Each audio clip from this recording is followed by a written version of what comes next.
Okay guys, so now that you've found a product, it's time for us to actually source that product and find a supplier for it using Alibaba. So the first thing we're going to do is we're just going to open Alibaba and you're going to click join free.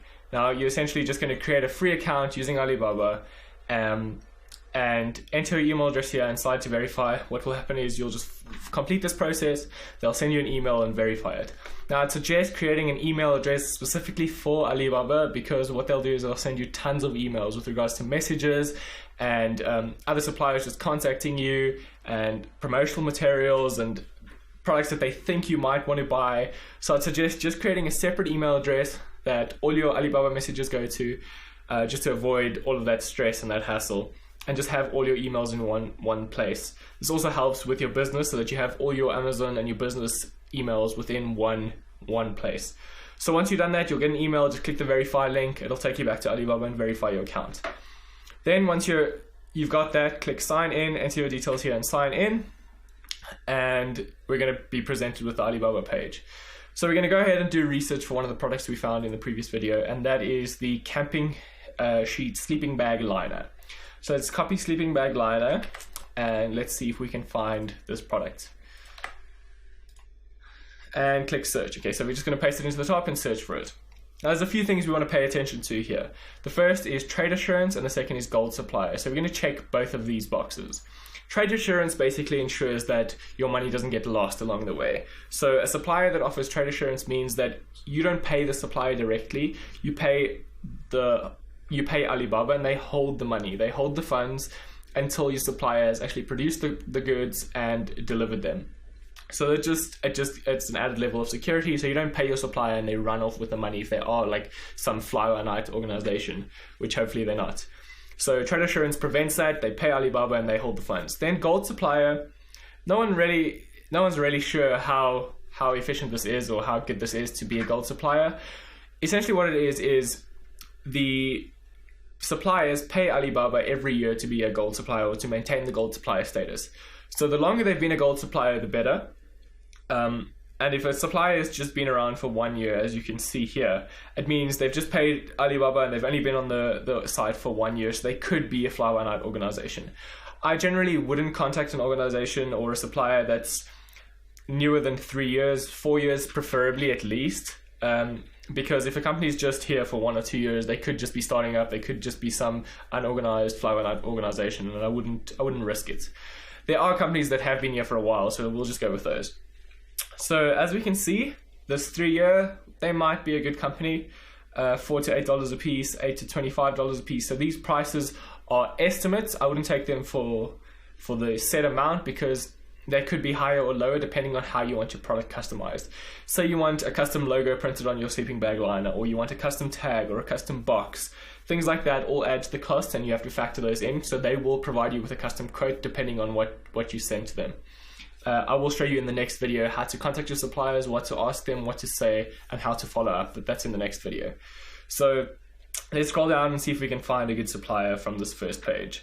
So right off the bat, I'd say this doesn't look too bad. So they've been around for 5 years and their price is 99 cents to $5. And that's not a bad range considering we're going to be selling it for around $20, $21. So let's take a look at this company. So we can click on this and see what these people are offering. So once you click on the product, you'll see that it shows you the price and a bit of the company information. So we can see from this that this company, if you click on company profile, we can see that they're a manufacturer, trading company, and distributor wholesaler. So what you're looking for is a manufacturer. These companies that are specifically trading companies aren't suppliers you want to get a hold of, because what a trading company does is they're basically a middleman between you and your supplier and your actual manufacturer. So what they do is they'll add a markup on the price from the manufacturer, and it just ends up being more on your part that you have to pay, as well as a more tedious and drawn out process because all the communication is slowed down because they have to contact the manufacturer and then relay that information to you. So it just takes much longer. But from this you can see they've got a total of 301 to 500 employees. So I can imagine that being a manufacturer, all those people in a factory. But if you see the total number of employees being 10 to 20 or 15 to 50, something like that, that implies that they're a trading company and not necessarily a manufacturer. So this company does look good. You can also see they've got a website, and you can verify that. You can Google them and just make sure that they are a legitimate company. So I would contact a supplier like this, especially considering the price range is within what we want. So let's go back and see what else we can find. Here's another one. Blue portable cost-effective polyester sleep bag liner, maybe $1 to $4, 4 years. I wouldn't mind. They offer trade insurance. You can scroll down and see. Okay, here we go. Zeiss Trading Industry and Trade Co. So that means they're a trading company. So I wouldn't even bother contacting these guys. It's got it directly in their name, and I'll show you what it looks like to be a trading company from their page. You'll see the total employees 51 to 100, so they don't have that many people in their company. So they're expected to be a trading company, even though it says manufacturer here, but their name is Tradeco. So another way to check this out is check product categories. So product categories refer to the sort of things that this company sells. So if this company is selling drawing rulers, sports and outdoor, kids and baby equipment, pet supplies, women's leggings, that's a very broad range of products. So you can't really imagine a company that's making drawing rulers to also be selling sleeping bags, because those two things, they can't really be made with the same machinery. That you don't really imagine them to be made in the same place. So that's more likely a hint that this is a trading company, if you do find others that don't have it explicitly said that they're a trading company in their name. So I just avoid them entirely.